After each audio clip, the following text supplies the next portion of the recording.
Well, we ended our last lecture talking about specific heat of objects and calorimetry, and I said that those equations don't work for gases. So today we're going to talk about why they don't work for gases. So the specific heat of gases.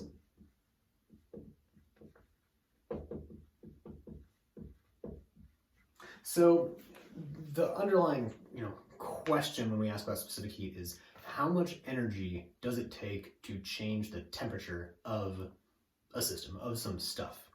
And so, that's always going to look like Q is equal to some function of delta T and probably something times delta T. And we want to understand what that, what that relationship looks like.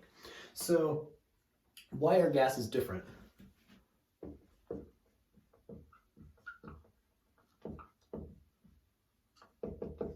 Well, the reason is with gases, our states have a little bit more to them than our states of solids and liquids. So on our PV diagram, we saw in a previous lecture about isotherms, so lines of constant temperature on this diagram. So like all of these points together are at some constant temperature T1, right? This point is at T1, this point's at T1, this point's at T1, etc.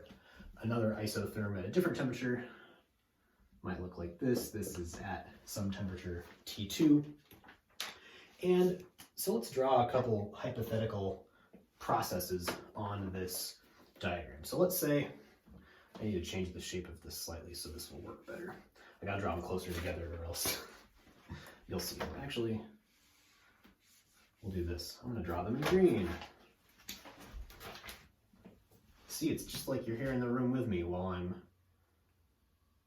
stumbling to try to get this right. Okay, this is better. So this first curve, temperature T1, this second curve, temperature T2. So all of those points are at different, or excuse me, all the points on each of these are at the same temperature, isotherms. So what we're going to do now is say we're starting at some initial state right here. We're going to call that state I. So this state is at temperature T1, and we want to know how much energy does it take to get from temperature T1 to temperature T2.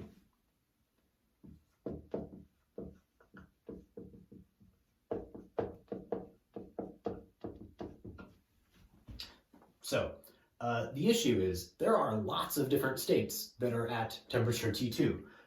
Just to make an easy example of it, we could imagine a transition going from our initial state here up vertically.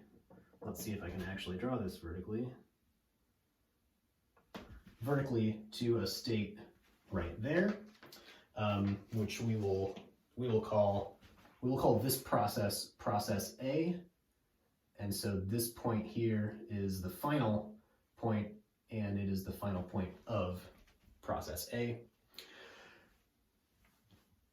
In contrast, we have another process, we'll call it process B, that might look something like this, leading to some other point FB. So we start at this point. We start at this point at temperature T1. If we want to know how much heat it takes to get to temperature T2, well, T2 could be FA, T2 could be FB, and those processes might look like very different things. So because there are different possible states at the end, there is not a single answer to this. It depends on the process. In principle, the same idea is true for liquids and solids as well. For liquids and solids, the energies involved are on a much, much smaller scale, so generally we can get away with ignoring them for liquids and solids in a way that we cannot ignore for gases. Okay, so we're going to write some equations down. I'm just going to give us a little room around this diagram. So here's what we are going to do. We're going to use our molar equations. We're going to use the molar quantities, and we're going to examine these two particular paths that are shown. Okay, we are also going to now define two different heat capacities, and you'll see that these are, well, you'll see why these are important in a second. So for process A, for an isochoric process,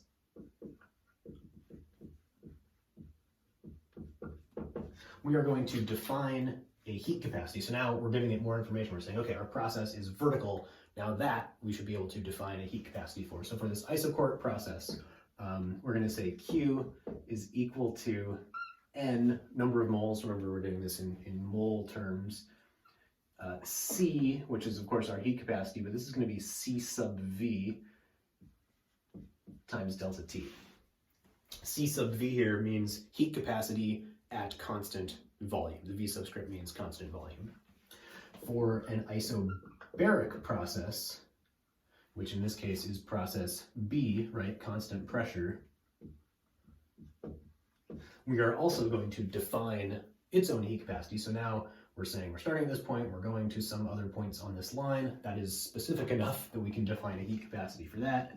Q is equal to NCP, constant pressure, delta T. So CV and CV and CP are the heat capacities at constant volume or constant pressure, two potentially different values.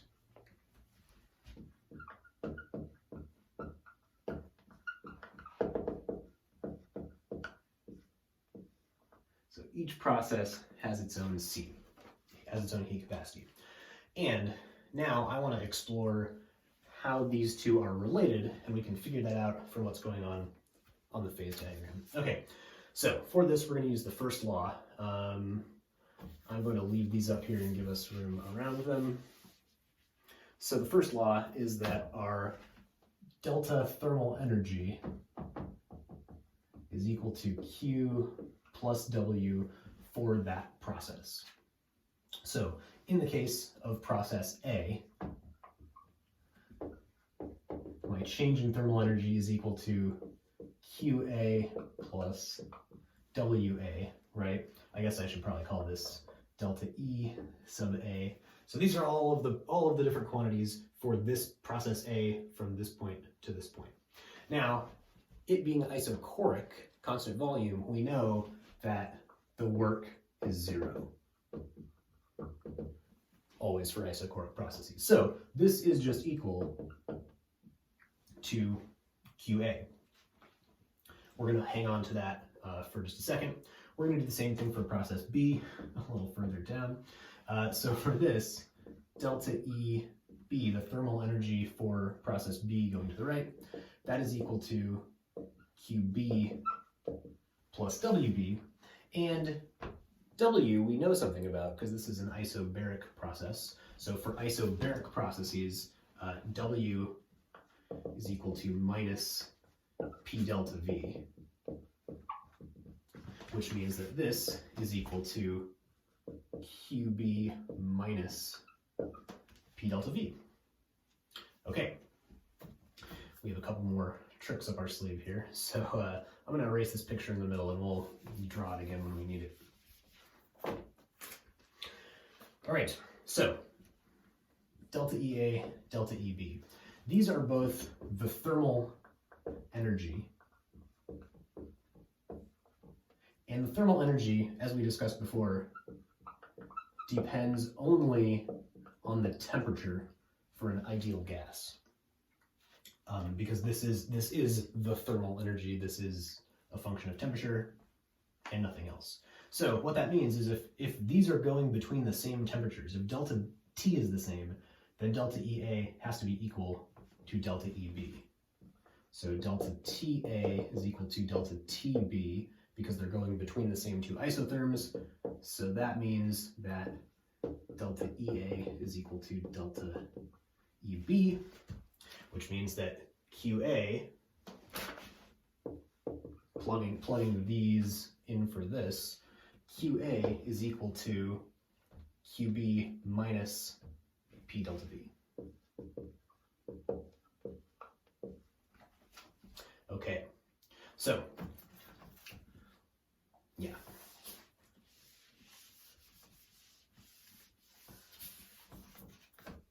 So, process A was our isochoric process. So QA is this sort. So QA here is NCV delta T. That equals QB. QB was for the isobaric process, so that is NCP delta T. And P delta V for an isobaric process, we can show with the ideal gas law, since PV equals nRT, P delta V equals nR delta T. So this is equal to N Cp delta T minus nR delta T. You can check that yourself if you don't believe me. So we have NC delta T equals NC delta T minus nR delta T. Everything has an N, everything has a delta T, and all the delta T's are the same. So everything cancels except Cv equals Cp minus R, or rearranging this into its more common form, Cp equals Cv plus R. So if we know one of the heat capacities, either constant pressure or constant volume, we can get to the other just by adding or subtracting our gas constant, 8.31 joules per mole Kelvin.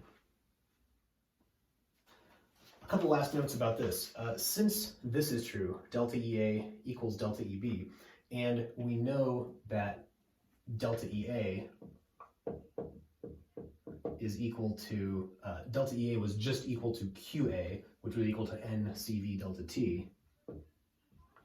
That also has to be true for delta EB. So this is also equal to NCV delta T. In fact, delta E equals NCV delta T for any process, not just